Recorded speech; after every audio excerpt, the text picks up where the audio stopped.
So South Carolina, this graphic comes from Sports News and Scores Facebook page. Hosts Old Dominion to start the season, then they immediately go to Kentucky the very next week. They host LSU, they host Akron and Ole Miss.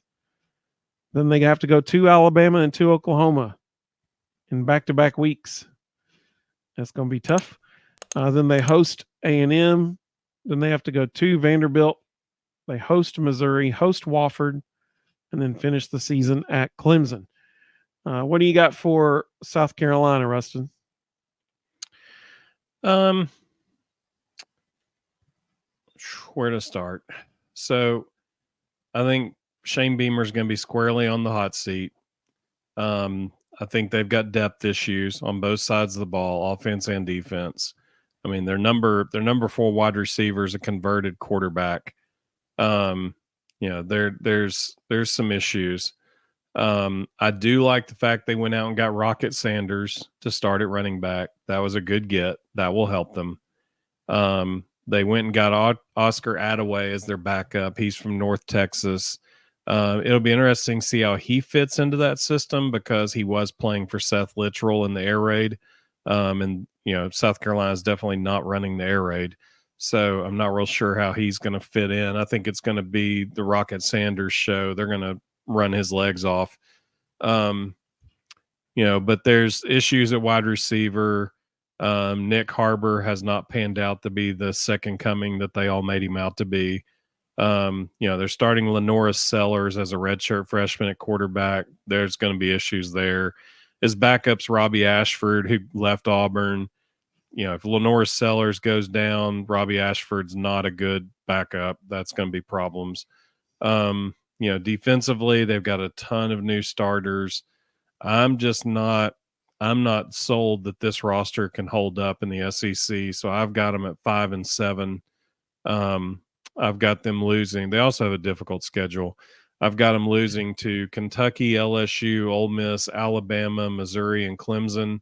And I could even see them losing to A&M and maybe finishing as badly as 4-8. So I have them going 4-8. And the only wins I have are Old Dominion, Akron, Vanderbilt, and Wofford. And here's the thing. Wofford's pretty good. But I think that South Carolina will beat them. But I don't see them beating anybody else.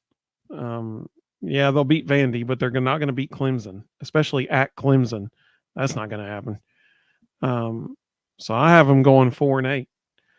To your credit, they do get to host A&M, so that's good for them. But I just don't. That's the only reason why I had them beating A&M was because it was at Columbia.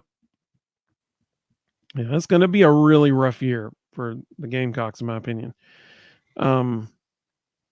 Evan said he thinks they go 6-6. Carl said 5-7, and Shane Beamer gets fired before Billy Napier does.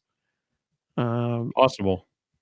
Herb said 5-7 at best. Caleb said 5-7 with losses to Kentucky, LSU, and Ole Miss. Oh, here's the rest of them: Bama, Oklahoma, and Clemson, and Tennessee. The only reason I picked Kentucky to beat them was because it is so early in the season, and Lenoris Sellers is still going to be figuring out the offense. Like he's not ready for this, and so at Kentucky early in the season, that's not a recipe for success for a young quarterback trying to figure things out. South Carolina got a couple of great young offensive linemen from Sam there. Carl said South Carolina beats Missouri on special teams because of Shane Beamer.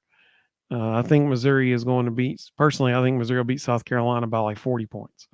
That is not a good matchup for South Carolina. Let's see. I could be wrong, though.